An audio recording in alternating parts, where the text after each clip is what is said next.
hang on. First one, then we got the second, then we got the two. Oh, they're different. We got a 6 and a 6, a 2 and a 2 and a 2. Yeah. Okay, I've already deleted my Facebook. Not my account though. Just the actual app.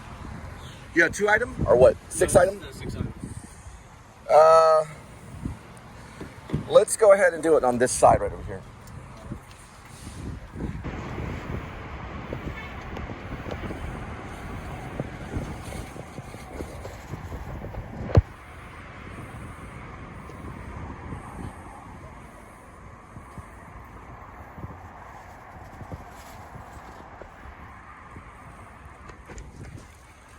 Real quick, just want to make sure I got that right there. I want to make sure I got that. All right.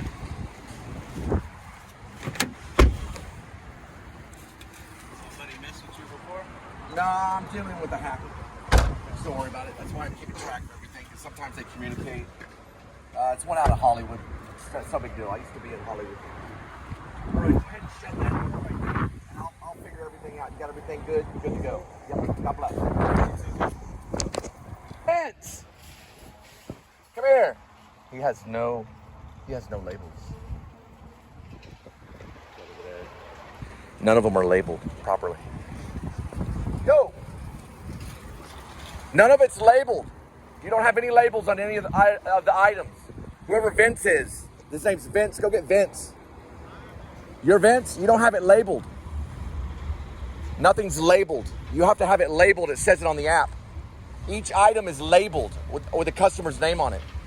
You need to go get your manager. Go get your manager. Bring your manager over here. Label that looks just like that. There's no label on this right here. So you want to make sure bread go with the diapers. That's just how the order is. But do you work for Sam's? Yes. All right. If you're recording, Hey, listen, I can record you for my defense. I'm not talking. All right, then walk away.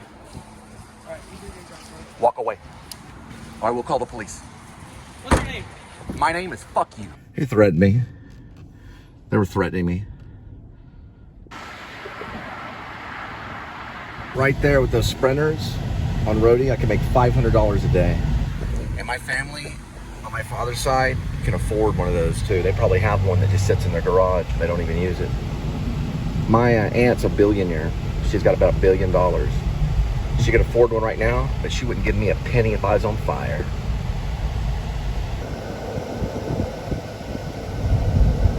That sticker says, this car only plays Taylor Swift.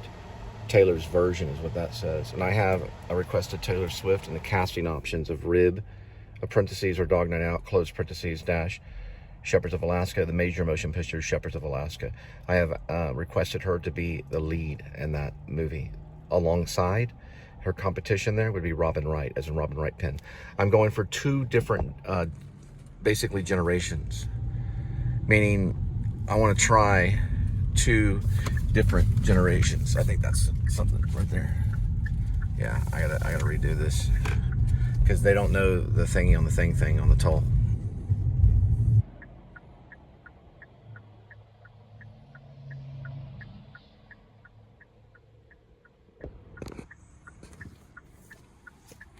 So the major problem with the manager was his spacing. It wasn't necessarily an issue. There was an issue with labeling. All of these should be labeled. That way the customer gets their item. Look how it's all, right? So they have to label each one of these items for the customer so that we know it's going to so-and-so, like John Smith or Ricky Primrose or J. Josh Smith, right? So we got to realize, is that a label? No. It says it on the app that they have to have their names on there. I've worked doing this stuff for 5 years. Now, his problem was not necessarily that he didn't address the issue, because for one thing, it's labeled incorrectly. His problem is that they just stuffed it in there and walked away. And his problem is spacing. He got in my space and he wouldn't get out of my space. So I was trying to explain to him that how am I going to deliver this if nothing's labeled?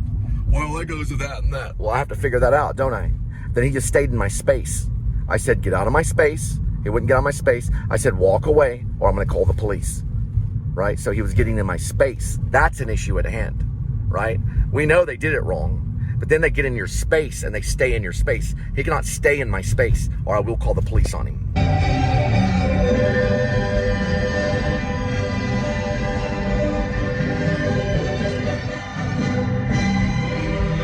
I wish I could have got free diapers from the government.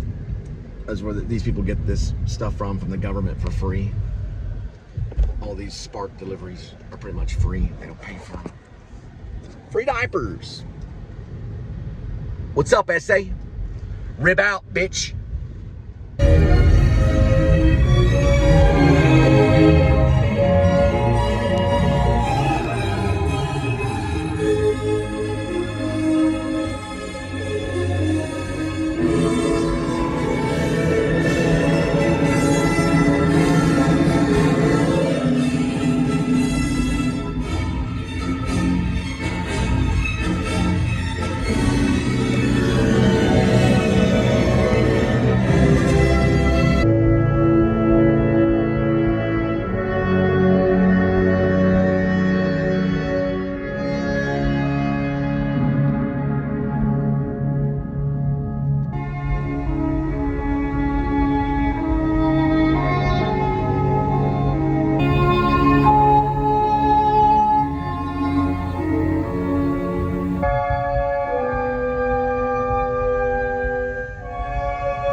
Green light project. The project's green lighted. We're on our way.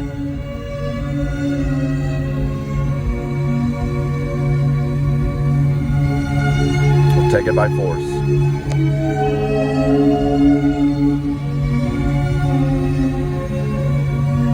We'll take it by force.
Part of it right here.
charity. We deal with hope every day. But love will conquer you and will lead to a charitable nation. And what is the opposite of poverty? It's not wealth. It'll be justice. Because when we get there, we'll have justice. All right, check the last number on it. It's a 9. Okay. There is a 6 involved. I believe an 8 and a 0. Got it. So it's going to end in a 9, which is the number of betrayal. 6 is business. There's also 8, which means forever. There's also 0. 0 usually means the nothingness, like nothingness. So they all have numbers. I believe it's 6809. Now, don't ever say oh, say 0. 6809. Because I'm too young. I'm too young. I'm not too old. I'm too young.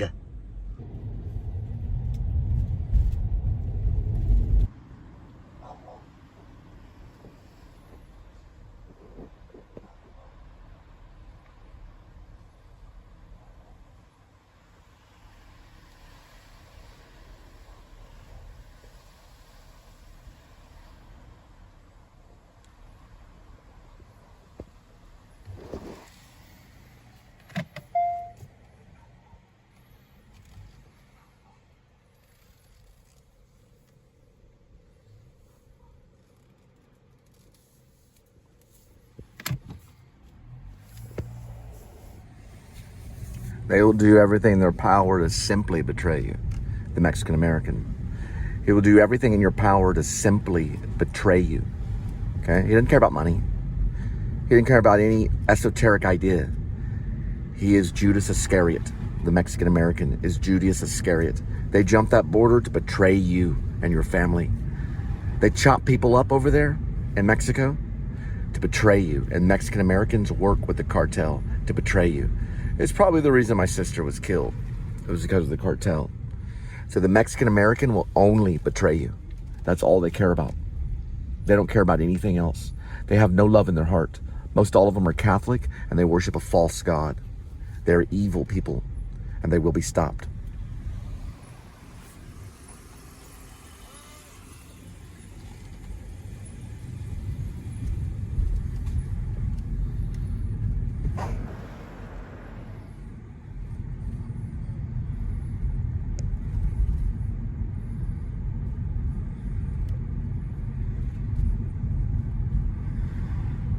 And listen, they like being evil. Most of them are satanic. That guy that broke out of prison and then he climbed underneath the little fence and stabbed the driver. He went and killed 5 white Americans. A grandfather, 4 cousins, or 4 grandchildren, and a cousin that were all underage. They were all children. He slaughtered them with an assault rifle. The police met his end. The police slaughtered him along the highway. He used an assault rifle. It was the first thing he got a hold of whenever he escaped the prison bus, was an assault rifle. He went after 5 white American men. One was a grandfather. 3 or 4 were the grandchildren, and then there was a cousin. I think it was 3 grandchildren and a cousin. Regardless, that's all he wanted. He wanted to betray you.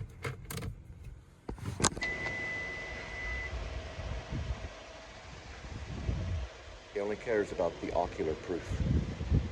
So he will only want ocular proof. So I will go to Hollywood. I'll be invited to go by Scorsese's people. That's how lazy and stupid they are. They can't even put the customer's name on there with a piece of tape.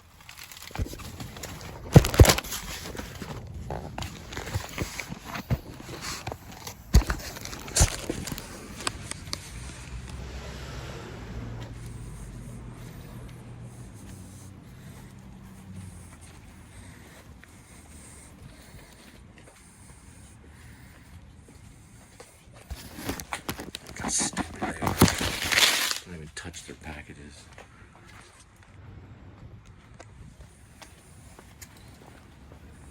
They're slobs. They just slop things on their yard. Make sure the illegal migrants get all their clean water. What he did was he illegally gave them water and dog food because he doesn't have scan items on there. He'll be fired. I'm going to report him to the police and to Sam's for thievery.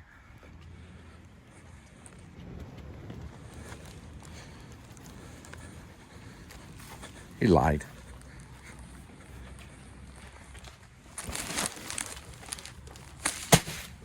There's several different items, okay?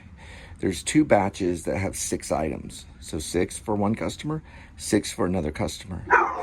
Then there's a few items. There's actually 3 other customers that have 2 item batches. So this is the one that has 6. We got 1, 2, 3, 4. So that's 1, 2, 3, and 4. Should be a 6 item batch.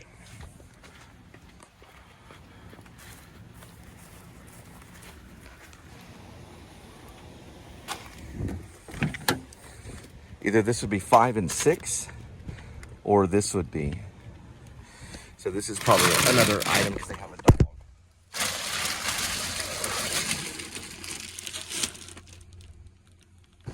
So this would be the 5th item.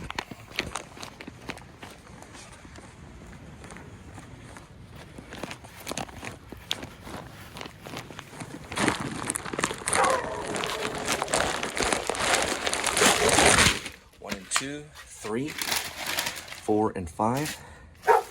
1, 2, 3, 4, and 5. It'd be 1 more item. And the other water would go with the other customer. Because that would make 7 items rather than 6. That's why he has to label every single thing. Or we don't know. All the items have to be labeled. It's in part of the manual. They'll all be labeled.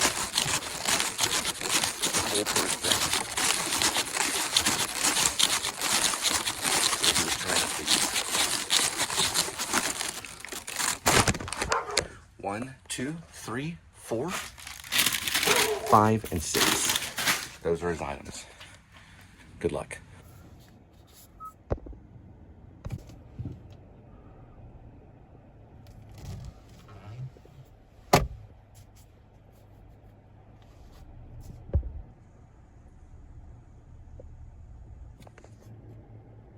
They will do everything in their power to rob and try to, they do 3 things, the Mexican American.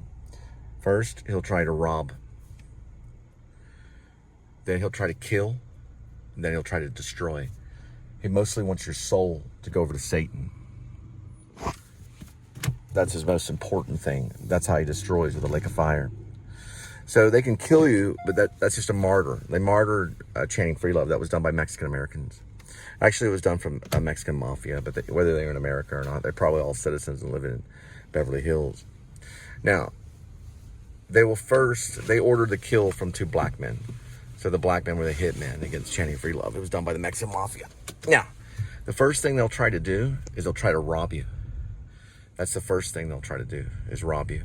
The second thing, that's why his name is Robert, okay? And they'll work with the Catholic, they'll work with the Jews.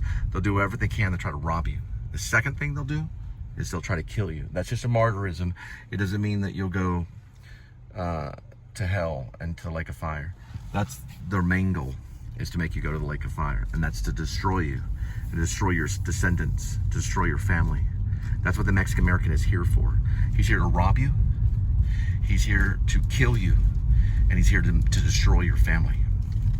That is what the Mexican American is here to say. And they're going to be my biggest supporters because they agree with it. They will agree with me because none of them are kind. They're all evil and they're all betrayers. The main thing that the Mexican American has a problem with, especially the Catholic, is forgiveness. They have no forgiveness in their heart. What the Mexican American wants to do to you, or what they really like to do, is they like to shovel as much food in their face as they can. They go to the CC Pizza and they just go, listen, they jump the border and they go right to CC's Pizza to get all the food they can get in their belly. Then they go to a local 7-Eleven and cash out whatever they can cash out to get as much beer as they can so they can go to bed. All they do is they stuff themselves. They're diseased. They all have COVID. Yeah. They'll be in the kitchen in your local restaurant coughing up COVID on people. They're sickening. And all they'll do is they'll just make you sick and stuff food in their mouth. They have no compassion towards the American at all. Hey, why would they be jumping the fence? How many people have jumped your fence? You've got fences, right? If you jumped a Mexican American fence, then they would take their bulldog or I've been bit by their dogs before. They take their lab dog or whatever, half lab and half pit bull. They always mix it with the pit bull, and they release it on you and to try to have that dog kill you if you jump their fence. You're jumping Mexican-American's fence right now, they'd sick their dog on you to the point of death. Do we do that whenever they jump our fence along the Rio Grande? Do we do that to them? We could, but do we? Trump finally put his foot down and started putting them in prison. So if you jump the fence, if you jump the Rio Grande and you jump that fence, you go to prison. You understand, SA? You go to prison. And so does your cartel for existing. We'll come over there in Mexico with Navy SEALs and we'll get your cartel. We'll drag them out of the houses. And listen, you don't want to mess with the militia. We'll go into the houses and we'll kill women, children. We'll kill whoever we have to kill to meet your level of violence. We don't even chop them up. We kill them real quick so they can't breathe. We'll do that. That's what the militia does. Rib out.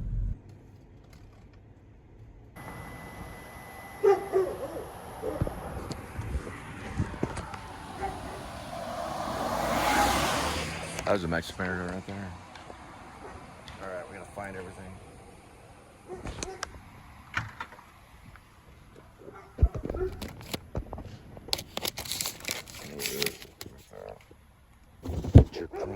Watch your cross.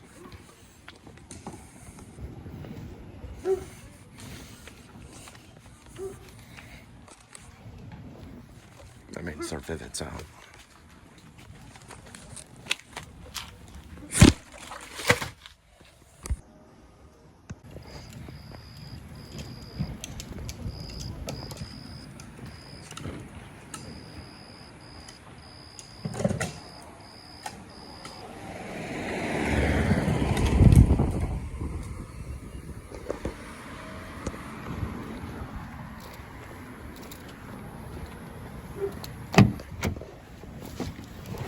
Watch your cross basically means, and I don't use it that much in rib, but it may be used later. It means officers use it if an officer is in the way of the line of fire of the victim. So if the guy has a gun and they have their guns drawn, let's say the guy is over there where that fire hydrant is and an officer is in the way, or he's crossing in the way, he will say, watch your cross, watch your cross. They say that because the cross is crucifixion. A lot of them are Christians. The cross is part of the crucifixion, right? It's to remind them, because that could be their last breath when they're dealing with someone with a gun. Now, there's been a lot of stuff going on right now with people with guns in Dallas schools and stuff. I'm gonna tell all the kids, listen, we know who you are. We don't care if they imprison you. But if you hurt another child, especially if it's one of my generation, we can go in the prisons and seek justice. The militia can go anywhere. We have espionage. We're everywhere. We're all around you. Think of the French resistance during the Nazi time. The Nazis are the police, okay? That's who the Mexican American's going to use against you, is the police. They tried to do that last night when they were hacking outside my place. They're trying to hack because they were in there doing something. Right? They were over there without a license plate on their vehicle. No license plate in the front or no license plate in the back. So they will use the Nazis against you, right? Any of them will. All the militias, all of that stuff, we all deal with the police, okay? The police are chosen by the government to be the law, the rule of the law at that time. The militia has to deal with them. So does the cartel. So does just the regular Christian, the regular churchgoer. Everybody has to deal with them. But the Mexican American will use the police against you. That's the first person that they'll call. We're more dangerous than the police. We're a militia. You have the right to form that militia to protect your family. We're far more dangerous than the police could ever be. Because we ain't gonna put up with your bullshit, SA. Now, is this part of my fantasy novel? Yeah, it is. Rib is part of a fantasy novel. But I'm method. So I see it from the point of view of the militia person. So welcome to Rib. Now in Rib, they do capture Mark Zuckerberg. They also capture a Hollywood filmmaker named Clinton Snarantino, who writes noir films, because he knows who the Lone Star Hacker is. The Lone Star Hacker works with the police to hack the police out of a situation, That's how they get Shep into Alaska with his own interceptor. They hack him and they turn him to Archie Rector. They have to figure out who he is so they can get to the Lone Star Hacker. And that's how they discover the evil lieutenant, Daniel Lucius Kopex. Remember, I am a method actor. I went to the New School University, the Actor Studio Drama School. I have proof of this. It's on my Facebook. I worked with Dean James Lipton from inside the Actor Studio. It was a Bravo network. Well, it was on a Bravo network. It was basically the Bravo network. It made the Bravo network what it was. It also won an Emmy. That's who I am. My name is Jonathan Cole Spivey. I'm an actor. Rib out.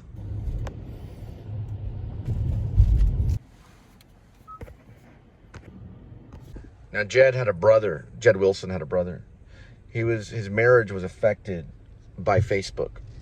There was something that was said, accidentally was released on Facebook, and went to this guy of his church. He got in trouble and led to a divorce. And he also started exercising a whole lot. He went out into the wilderness and he was killed by a rock slide, him and his German Shepherd dog. Now, Jed is part of the fantasy novel, okay. So Jed captures Zuckerberg, and they bring him to an underground prison in Alaska. And then they get him online with a computer. They use like a Mac, one of those old Mac computers, because it has different software. And they make him correct certain things on Facebook. So married couples will both get the meta message, Facebook Messenger. So let's say if you're married and someone sends a message to your wife, it goes to the husband and the wife at the same time. That's what they get Mark to do until they release him. And he's there for months figuring it out and changing meta. So that if you're married to somebody or even engaged, then that messenger, like let's say if someone sends a message to your fiance or to your wife, it goes right to you as well. Because in the Bible it says to treat the husband and wife as one flesh. You are to be one flesh. You are to have one page only. So he has to fix the messenger, and then they release him. Now, with Clinton Snaracino, he's the noir filmmaker, loosely based on Quentin Tarantino. They capture him, and it'd be cool if Quentin Tarantino would jump on board. They capture him, and they want to question him about this communication that he had with a judge, who I wanted Fran Lebowitz to play. Now, the judge who I wanted Fran Lebowitz to play, she's a female judge, knows about or knew information about the Lone Star Hacker because it came up in a case, and they had to research that the Lone Star Hacker actually existed. So they got some private investigators to go find this Lone Star Hacker to see if they could process serve him to bring him in to a murder case. Now, he's also connected to knowing the whereabouts of the evil lieutenant, Daniel Lucius Kopex, who was once an NYPD officer that kissed a man on a subway in uniform. And then they fired him because it went on a GroupMe site. Basically a platform that exposed him being, with another man on a subway. Now, the judge knows about the Lone Star Hacker, but no one knows more about the Lone Star Hacker than Clinton Snaracino, because he was going to do a documentary about him. But then he realized it'd be too dangerous, because the Lone Star Hacker actually works with the police, or corrupt police, or police that are being accused and possibly could get the death penalty or something. And they can hack them out of the system. And that's what they do with that's what they do with Shepherd Dwight East. I call him Shep. Now, I sent all this information, a lot of it, to Jodie Foster last night. But I don't know if it's the real Jodie Foster on Facebook. It has her photo. It says she's in Reading, England. Or whatever, Reading, England, as in Reading, England. And I sent her all this message, so I don't know if she's going to get it. But it says Jodie Foster. Now, the reason I found her was because I was going through my friends, and she requested me. It's a friend request from Jodie Foster. Now, listen, Jodie Foster's pretty tricky, because she got on board with Silence of the Lambs doing this kind of stuff. I know about it. Thomas Harris was writing Silence of the Lambs, and they were saying, hey, we're going to turn this into a movie. And she found out about it. And she found out about it as a big deal, and she was going to play this FBI agent, whatever. It was going to be a breakthrough movie. And she knew about it, so she jumped on board. She went through all these different steps to either meet Thomas Harris or to get on board, and basically to get the script before anyone else. She snuck around and went through, just like an FBI agent. She snuck around and did all this stuff to get that script so that she'd be ready and be chosen for the part. And it was one of her best roles. Oh yeah, she was really good as Agent Starlings. I even based a character on her, our Starlings character, in my feature, The Projectionist. The film is about this B film actress, and she changes her name to Starling. I think it's Starling without the S. She changed her name based on that role. I think, if I'm not mistaken, Adair Martin is the protagonist and projectionist in the feature of a projectionist. Starling is the last name of the B film actress. It's basically a stage name. And he falls in love with her, or he becomes obsessed with her. And then he has to go to a therapy group. He meets a lady named Harrison Staples. I'm actually going to include some of these characters in Shepherds of Alaska. They're actually going to be in it whenever they go into Clinton Snaracino. They capture him. They run into Adair Martin, who tells them the whereabouts of Clinton Snaracino. He's one of the filmmakers that worked with Aidan Harris. And probably Starling. Yeah, Starlene or Starlings. I don't know if it's plural or singular. I think it's Starling. She's actually, you have to read the screenplay of The Projectionist. She's actually probably in it for a moment as well, too. Yeah, Mrs. Starling, right? And then there's a judge in it, too. But the judge is actually a male judge. That's who I played in The Projectionist. You got to see all the dailies in The Projectionist. We were going to turn it into a feature. Me and Daniel Lunt and his brother Ryan Lunt. And a B-film actress named Natalie Jones, who was in Dead Awake, which is a Netflix series. Well, it's a Netflix horror film. Allie. Her name is Allie. Allie Starlings. Gotcha!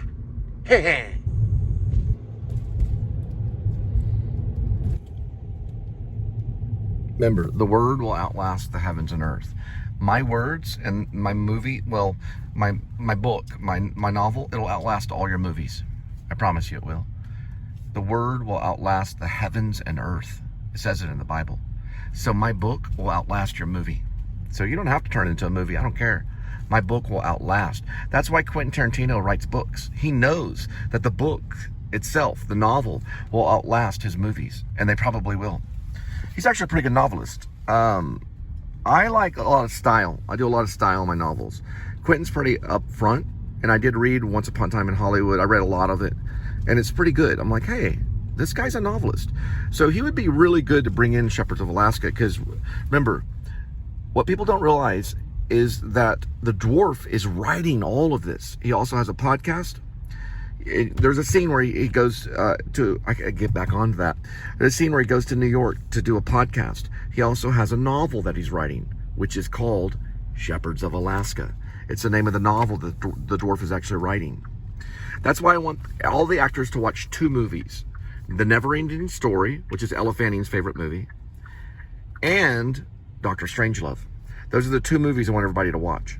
Never-Ending Story and Dr. Strangelove. Because we may do some narrative stuff with the dwarf writing the book. And he's writing the book like in a cabin or something, and that's what we're watching, is a book being written. All right, we got to find this and drop it off. Yes, we do. And also, listen to the song Safe and Sound by the Lyndon Cole Band. It could be, it's like right up there with Guns N' Roses and stuff. It's a pretty good song. Right. Okay. Ooh. Do this right here. Ooh, they got some tags right there. That's probably some cartel members right there, just living a happy little life. They probably chopped up a lot of people to get here. All right, let's move over this way. You're gonna find someone, yeah.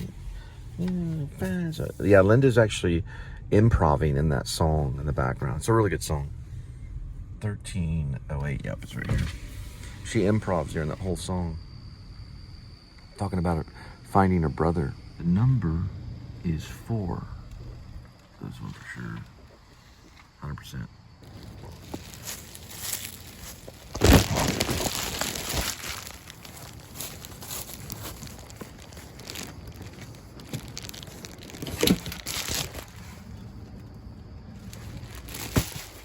Maybe I got some of that water too. They have to sign for it.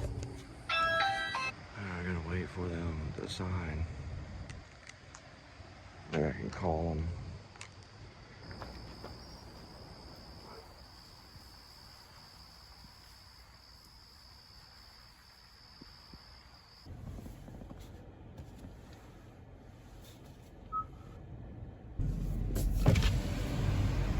We got to check to make sure all the items have a scanned item on there. So that's what we have to check. Because in this thing, you have to scan out.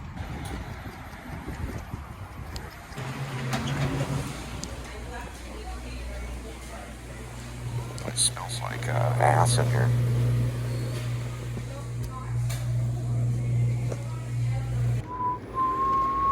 Sometimes I crave these things right here. This is the original taste. This is Dr. Pepper. But really what I like is, very rarely do they ever have it, but it's basically a Coke Zero in this can. They very rarely have it. Here, they have it right here. Yeah, that's not too bad. That's $4.50 for two, but look, what's up with that? Oh, the size of it, okay. And these are actually really good too. Those blackberry. They have, they have cherry right here. I'm gonna try this out. It's like a cherry, zero sugar. I'll try it out. The idea behind Rib was probably similar to the idea that Stanley Kubrick had with Dr. Strangelove, or How I Learned to Love the Bomb. He had an idea where he was talking about the paranoia. This is probably pretty good. It's zero sugar, Dr. Pepper, and it's cherry. The paranoia of the Cold World, or the Cold War, yeah. The Cold War. Sorry about that. It was the paranoia of the Cold War. This is the paranoia of the spiritual war. Only a genius could figure that out. Now, NYU may have already figured that out. I'm not for sure if they have or haven't. But if anyone figured that out, I would want to talk to them. Because that's what Shepherds of Alaska is. First of all, it's shepherds, right? A shepherd is a spiritual term. Alaska is a place. It's cold, just like the Cold War. But they're a militia that uses verisimilitude. Well, I always say verisimilitude, and that's the wrong word. It's not verisimilitude. The director uses verisimilitude because the director is the third character that I play. I said to be announced to Jodie Foster. I play an Alaskan state trooper named Jonah Samuel Camden III. It's a book I wrote called Escape from Maine. It deals with time travel. That's the Rib series. It's not Shepherds of Alaska. Shepherds of Alaska does not deal with time travel, it only hints at it. The dwarf will hint at it. Now, I play the Alaskan State Trooper, Jonah Samuel Camden III. I also play another role in it, and that role is Colonel J.C. Spivey, which is a version of myself. I also play the director, Cole Spivey. I'm in it. The director is. He's in it when he goes to hell and embodies Satan. He jumps out of Satan and he goes, "You, JQ, follow me. Jump into the lake of fire." He's like a commander in hell. But he's also an angel from heaven. She goes, "You don't tell me what to do." And I said, "I am not telling you to do it. My Messiah is." And she immediately just goes right into the lake of fire. And she dissolves, and a .2 crosses off. Now, then I look at RB. I say, "RB, jump into the lake of fire, because I don't listen to you." And I say this: "I'm not the one that said to do it. My Messiah did." And then he goes immediately right into the lake of fire. So it has some faith-based stuff.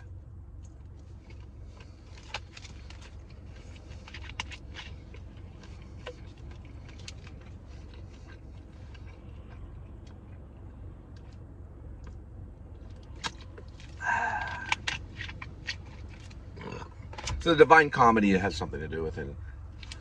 I don't know why I call it Divine Comedy. I don't see it as a comedy. I see it as Dante's Inferno. I see it as a serious piece. It was a poetic piece written by Dante Alighieri. Grim Life Collective just did a blog about it a few weeks ago or whatever. Brilliant. They went to the place where he was buried, where he was inspired to write Dante's Inferno, and where he got the idea for the 9th layer of hell. We're gonna watch some corrupt cops right over here. Going for radio. Radio.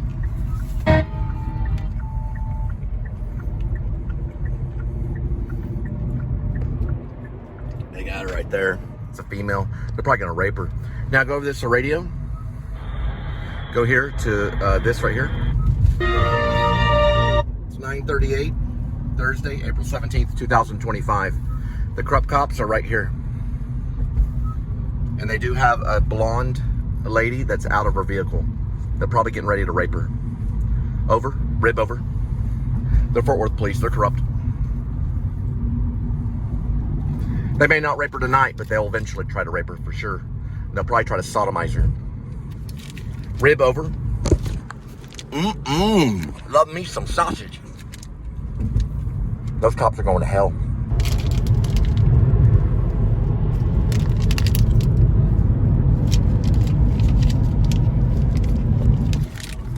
There's nothing more scummy on this planet than a police officer. They're Satan incarnate. For sure. Now remember, I don't become Satan. I embody Satan, so I disguise myself inside of him. Then I jump out of him and shepherd the left. I'm not Satan, I'm the Messiah. The Messiah can do anything. It's like, surprise! This is where we go to the Lake of Fire, JQ. Now, jump into the Lake of Fire. I don't have to. Yes, you do. My Messiah told me to. Boom, she goes. She'll cross dissolve and appoint two, and she'll no longer exist. JQ will no longer exist. She's going in the Lake of Fire. So is RB. He will jump into the Lake of Fire willingly after the Messiah tells him to do it, because anything the Messiah tells you to do, you do. The Messiah wrote this book, Shepherds of Alaska. He wrote the novel, Rib, and the Rib series. What you're listening to are the words of the Messiah. It is the same. For I am He. I am the Alpha and the Omega. It's been proven. Good is good equally.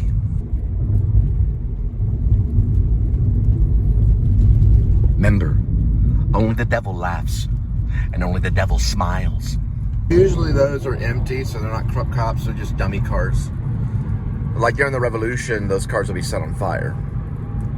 They'll get it out of the way so people can use that access, you know. The revolution will be very busy times. They just won't have time for the cops anymore, so they'll just do a dog night out. Now the dogs have a big part. They play a big part. Why don't you take a break?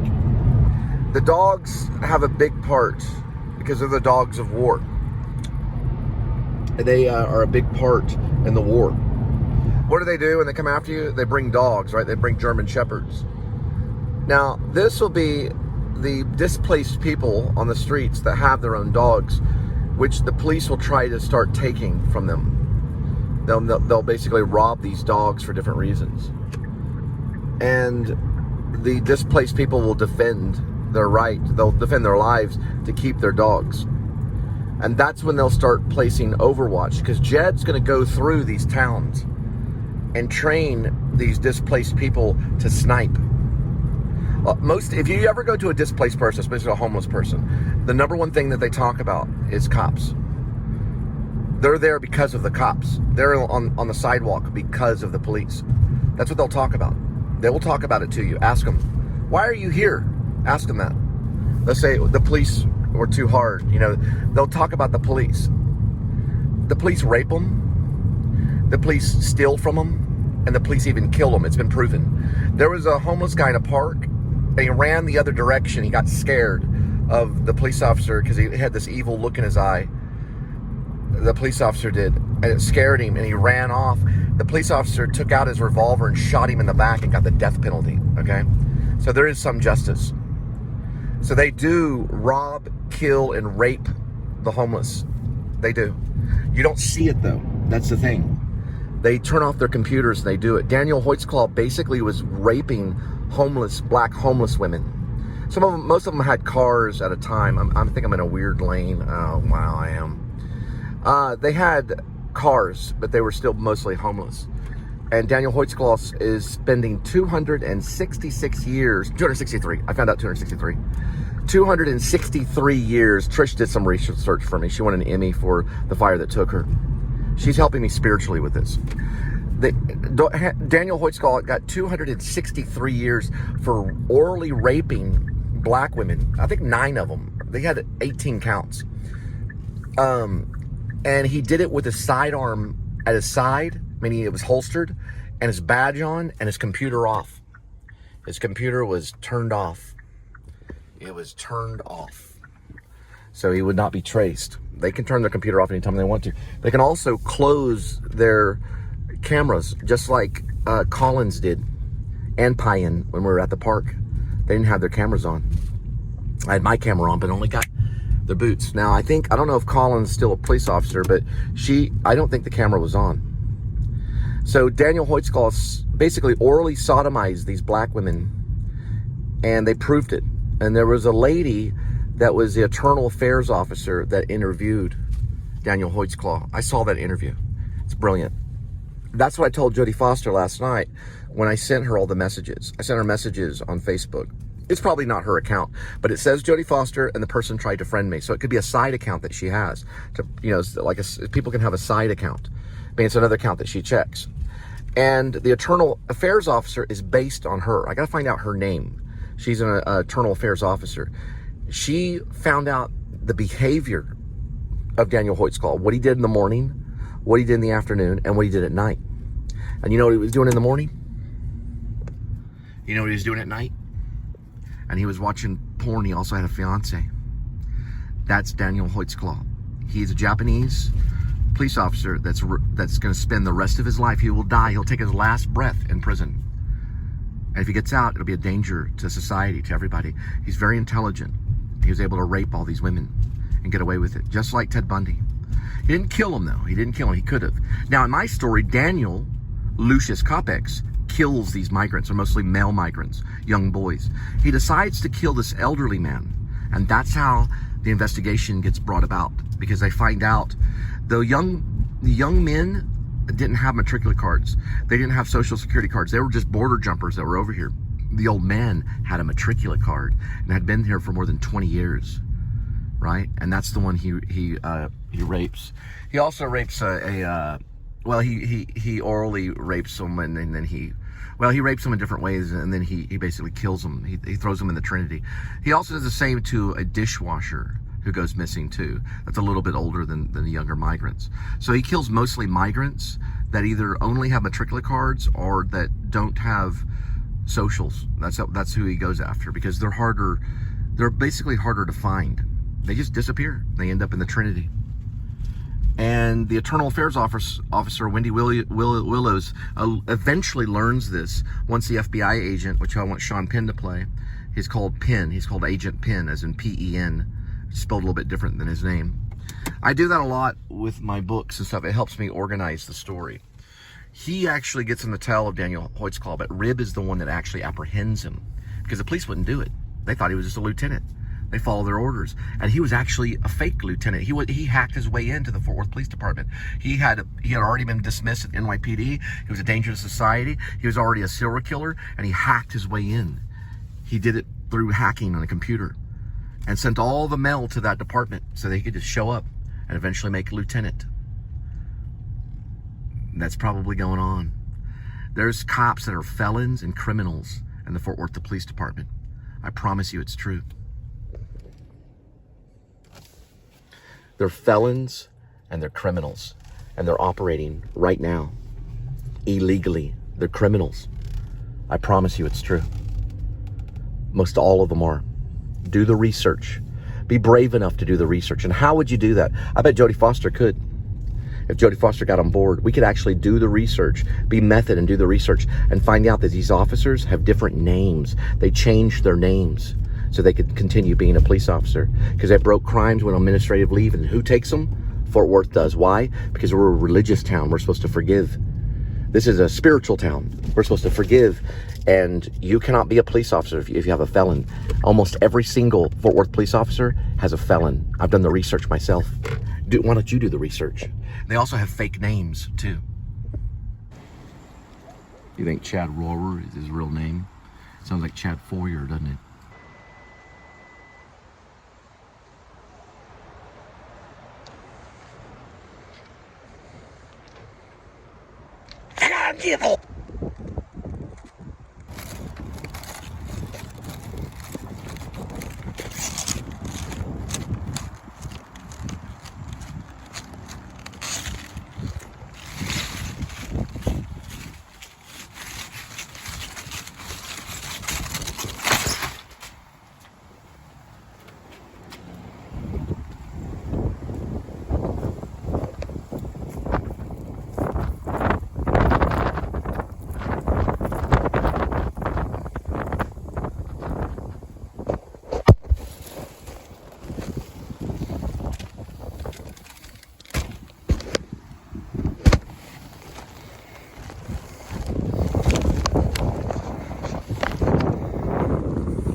plate check.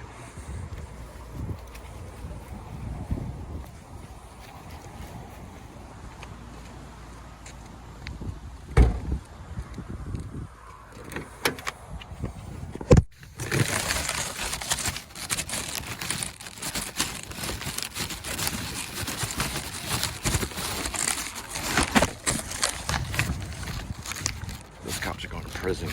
They were dealing with that blonde hair chick. Because they'll come up in a few weeks, they'll rape her.